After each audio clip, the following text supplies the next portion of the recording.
Hi guys, I'm going to do my best to show you how I did this from scratch. This is one of my backgrounds which is created in artificial intelligence, so it is not perfect as if it was really should, but you have to blur it anyway. This is how it looks, and we have to blur it. So we are going to make it look like this. I'll try my best to do the same. So I'm just going to get rid of this and I'm going to start with uh, the background how it comes, and here is the girl. This is Dawn Shoot, and she did fantastic. I did some editing on her skin, not much, and I demo how I do this kind of editing. It's very little on my other tutorials, so if you want to see how I edit skin, you can go there and see how I edited her. So I'm going to grab my move tool and I'm going to grab the entire folder. When I click here and drag it, and I'm going to put it into the other picture. If you click here and cannot drag the entire folder, make sure your auto select is unchecked like mine, because that may be the reason you cannot drag pictures from one place to the other. So here I am grabbing her and I'm going to bring it here. I'm not going to release her there. Okay, I'm going to release her into the picture. And here she is. Now I have to make sure the light is matching. So if you look the background, you can see the light is coming from that side. You can see the shadows are on this side. You can see the highlights are on this side. So you watch the shadow. Okay, that's the first thing you have to see. And here she is. And I have her selected also. I have to do separate tutorial on the selection because that is going to take me way too long, and nobody is going to watch my editing on composite. So she is selected just like that. Let me just put a black background to see how she is selected. You have many different ways to select stuff. I use my pen tool. Okay, so here she is selected. The most important thing here is, it's my kind of editing, the most important thing here is not to remove the background. She has her background here because I'm going to move her with her shadows. Let me remove this and start moving her around. I'm just going to grab the entire group. You know what, I'm just going to actually link all the layers, right click and link them so I don't move some of them separately. And I have her here for some reason, sorry about that. So if I move one of the layers, the entire thing is going to move, and you start moving her here and see where it looks the best, and it looks somewhere there.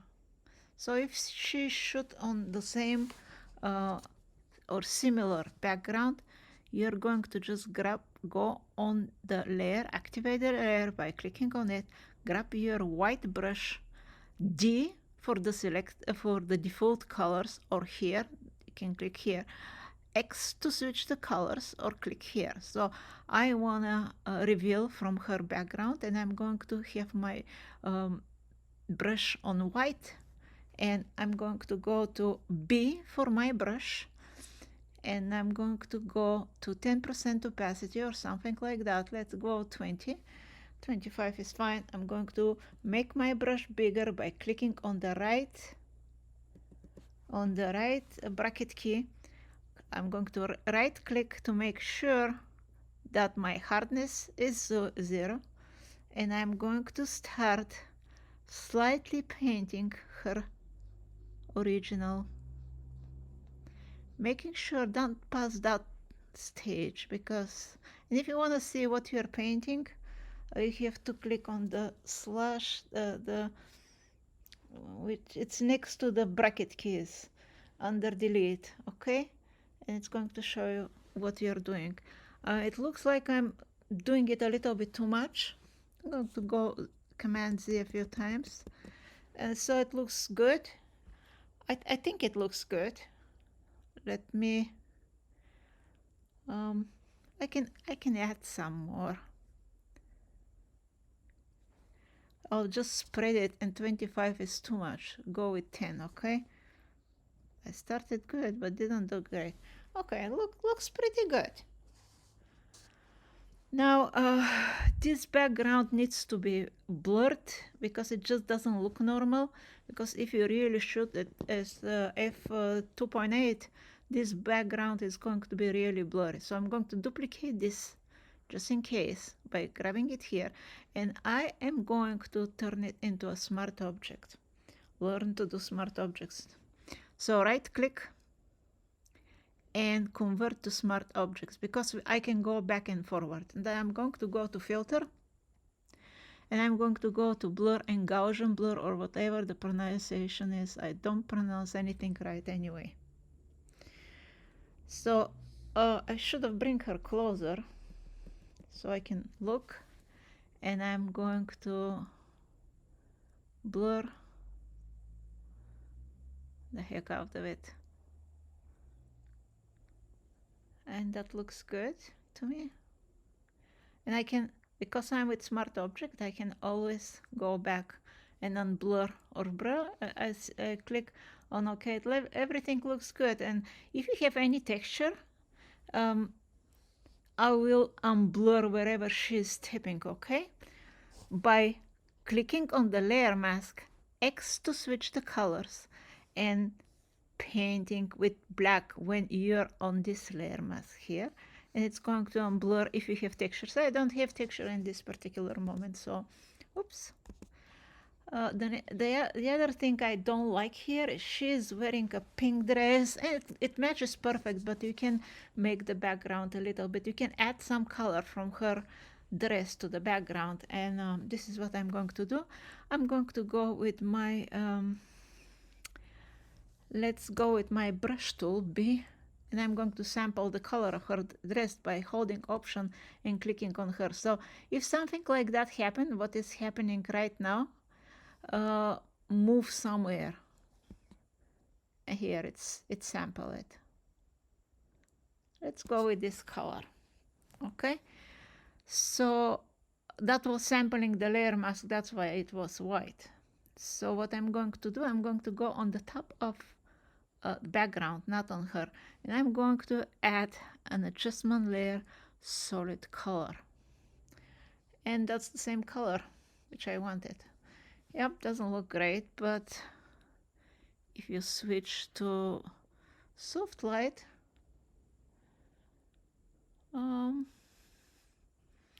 still doesn't look great. So let's go to normal and reduce the opacity to see what's going to happen. Doesn't give me the color, so I'm going to double click. Oops, sorry about that. So I'm going to double click here and go outside and see what I like. And I think I like this one. I am starting liking it, and as I said, it doesn't look perfectly the same like the other one because I just did it by hand. I didn't remember the numbers. Okay, so I'm in normal blending mode, and the opacity is about 20%. And you know, sometimes I change the blending modes just to see how it looks. Okay, and sometimes I like something different. May like soft light, very often like soft light. I may like color. So the other thing which I want to do here is I want to make now her part looks gray, that part, so I'm going to kind of move this color. Don't think I don't know what I'm doing. I'm just doing it different every time. So I'm going to grab the color and I'm going to move it above her folder. And sometimes it can get into the folder. So if you lose it, go into the folder. It's going to be on the very top. So now she blends perfect. The floor blends almost perfect. I have to erase part of it. But she's kind of pasty. So I'm going to remove it from her except the legs. I'm going to go, see how I have two white colors, and I don't want that, I want the black one, so I'm going to go D for default color. So I'm going to click here, X to switch the colors, of course, and I'm going to make sure I'm 100% opacity. You can just click on the 0 when you're with the brush. And I'm going to paint and remove that thing from her to remove that paint, how pasty she looks. And I don't have to really be very careful because it doesn't really matter. Let me remove, it's very low opacity, so let me just go and partially remove that. So I have to be with black, 10% opacity. So if you're a brush and click on 1, it's going to go to 10% opacity, and I'm just torturing myself here like that. But so I'm going to remove some of it so it doesn't look like we put her there. I'm going to make another tutorial to show you how to move her shadows in different way. Okay, that looks pretty good. The other thing I want to do is I'm going to add an adjustment layer, which is curves. You know, I have shortcuts for everything. I don't go there usually. And here are the curves, and I will add a little bit of reds on the background so it matches a little bit more the dress. Going to the red channel, and I'm just going to add just a hair of reds, and that looks perfect to me. Then I'm going to create a new adjustment layer, which is again curves, and I'm going to kind of reduce the contrast in a different way. So I'm going to reduce the blacks. Look at this, removing the blacks and pulling it out, so she kind of pops out. And this may be a little bit too much, so there are a few things you can do. You can reduce the opacity, and if that curve layer was over her, I would have removed it from her, just like I removed the curves, just like I removed the color here. If it's over her, and you can do that, you just can remove it from her. So I'm black, 100% opacity. I'm just going to click on the 0 and remove it from her. And that's all the editing. It doesn't take that much. I'm going to make a new tutorial to show how to change the perspective of a background, and also I'll make another tutorial to show how to move it over brown background. Okay, and that's all. Takes 10 minutes. Thank you.